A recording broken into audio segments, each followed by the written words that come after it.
Depois de anunciar que vai romper o contrato com o consórcio responsável pelas obras do BRT, o governador Mauro Mendes declarou que está avaliando, em conjunto com o Tribunal de Contas, a contratação emergencial de uma empresa para concluir as obras no trecho da Avenida Historiador Rubens de Mendonça, aqui em Cuiabá.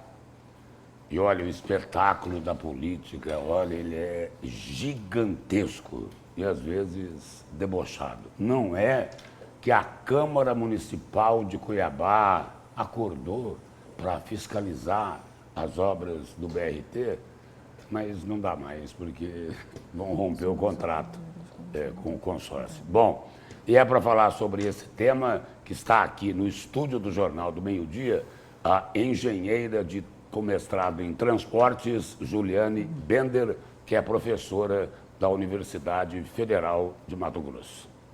Boa tarde, professora, e seja bem-vinda aqui ao Jornal do Meio-Dia. Boa tarde, bem-vinda. Como uma especialista aí na área de trânsito, de transportes, o que é que a senhora sugere para essa confusão aqui de Cuiabá e Várzea Grande? Começou com o VLT, né? Virou o BRT e até agora nada. A minha sugestão é acabar a obra. O que todos gostariam. Porque a gente até brinca, eu e uma colega minha também, engenheira de transportes, que tem toda essa conversa, debate, VLT ou BRT, quem é melhor? Acho que a gente já passou muito dessa fase. A gente precisa de um novo modo de transporte com grande capacidade, seja qualquer um que eles forem colocar. Mas, professora, dá para fazer uma obra dessa envergadura sem projeto? Não. Como é que é isso? Então, essa é uma das maiores críticas que eu tenho em relação à contratação. Então, o regime de contratação que eles utilizaram permitia licitar com somente um anteprojeto. Só que licitar só com um anteprojeto é muito simplificado. Obras de infraestrutura... Só para resumir, para o telespectador entender, a grosso modo, o anteprojeto é uma espécie de rascunho, não é? Isso, é uma... Desculpa. Então, é anterior ao projeto. É anterior ao projeto real. Então, é um projeto muito raso, podemos dizer assim. Então, tem muita coisa a se decidir. Genérico. Isso, genérico. Tem muita coisa a se decidir, a se pensar, a se projetar para realmente conseguir fazer a construção. Então, a empresa que estava construindo que iria determinar algumas coisas. Isso é muito complicado, porque quem está construindo também faz o projeto. Então, é meio estranho essa divisão de responsabilidade. Eu não sou muito fã desse tipo de contratação. Pode ser que aí resida talvez o cerne da questão, professora, porque agora estamos visualizando o rompimento do contrato, não se sabe quando as obras serão retomadas, aí falava-se de falta de materiais, das licenças que foram atrasadas, que demoraram para serem emitidas. Então, de fato, o Estado também falhou nessa relação? Eu acredito que sim. Da sua perspectiva, da sua experiência. Eu realmente não sou fã desse tipo de contratação, porque ela abre muito espaço para decisões que talvez não seriam tão responsabilidade de uma empresa que está fazendo a construção. Eu entendo que deveria ter acontecido um projeto, então realmente fazer o projeto que a gente chama de executivo, o projeto final, para daí licitar a obra já com todas as definições necessárias feitas.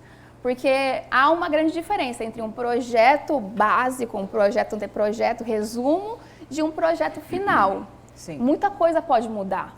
Agora, uma preocupação que é muito grande das pessoas é o seguinte, sem projeto, como é que será a hora que essas obras, quando forem retomadas, chegarem lá na prainha? Tem um córrego por baixo. E aí? Então, essa é uma boa pergunta, porque realmente não dá para saber o que vai acontecer, porque realmente não tem um projeto finalizado. E pelo que eu andei escutando, inclusive vocês comentaram aqui, o governador já quer contratar em regime emergencial. Então, sem licitação, talvez. Enfim, o que já estava acontecendo vai continuar acontecendo. É problemático. Agora, falando uma perspectiva em geral, a mobilidade urbana aqui de Cuiabá ela está realmente muito aquém em relação a outras capitais brasileiras. Qual que seria a solução?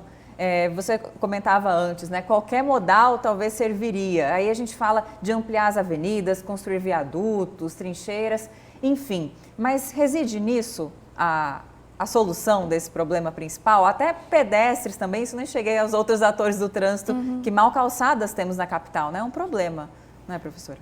Então, eu acredito que a solução do problema, ela não reside somente em ampliar vias, construir novos viadutos, trincheiras.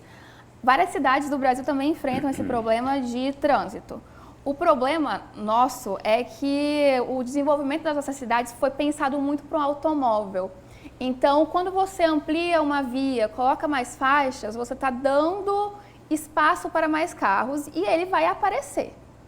Então, se você melhora o transporte público, você consegue incentivar as pessoas a utilizar. Por exemplo, o próprio BRT, se ele estivesse funcionando, ele tem uma capacidade maior em relação ao ônibus convencional. Ele tem um sistema de prioridade em relação aos outros veículos. Então, se a gente valoriza esse tipo de transporte de maior capacidade e, consequentemente, até com uma emissão de poluentes menor em relação ao veículo, os carros, a cidade consegue se desenvolver de uma forma mais saudável. Aí você comentou das calçadas. Então, é outro problema das nossas cidades de forma geral. Cuiabá, em especial, é campeã nisso. Tá muito bonito. Eu tenho uma colega, a professora Juliana, que ela está fazendo levantamento das calçadas de Cuiabá. Então, ela está levando os alunos para avaliar as calçadas da cidade de acordo com as normas que nós temos, com NBR, com... Em algumas dessas calçadas tem buraco lá esperando a vez de entrar na rua. Né? Exato, tem.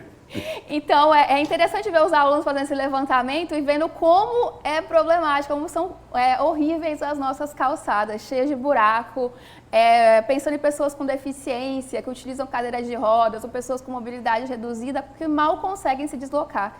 Então, para mim, falta um pouco de planejamento integrado, em pensar na cidade de uma forma mais holística. Então, a integração entre uma hora que você usa ônibus, você antes é pedestre. Você usa carro, mas você também é pedestre.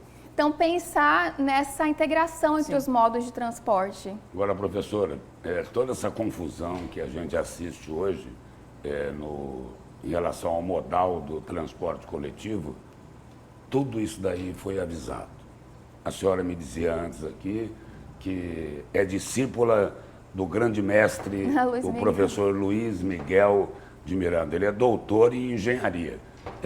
Só o seguinte, ninguém ouviu ele. O professor Luiz Miguel, eu fui orientada por ele e ele que me incentivou a seguir dentro da engenharia de transportes.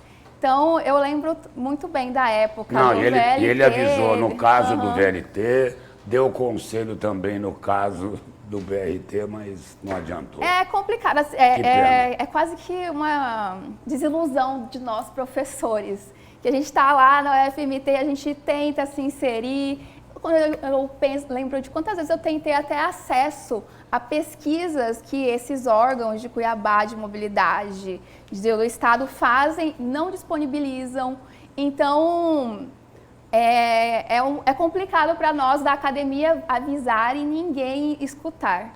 A gente espera que agora, nessa gestão, pelo menos em Cuiabá, tenha um engenheiro de trânsito na CEMOB, né? Foi uma denúncia, inclusive, do atual prefeito à época da campanha. Como isso é possível? Aliás, a consequência está aí, né, professora? É complicado não ter um engenheiro de transportes dentro de secretarias de mobilidade. A gente, na UFMT, está formando aí vários alunos que com certeza tem capacidade de enfrentar esses problemas. Sim. Professora, obrigado pela presença aqui no Jornal do Meio-Dia. Vamos esperar que na próxima vez que a senhora vier aqui dar entrevista, a senhora tenha condições de vir pelo BRT.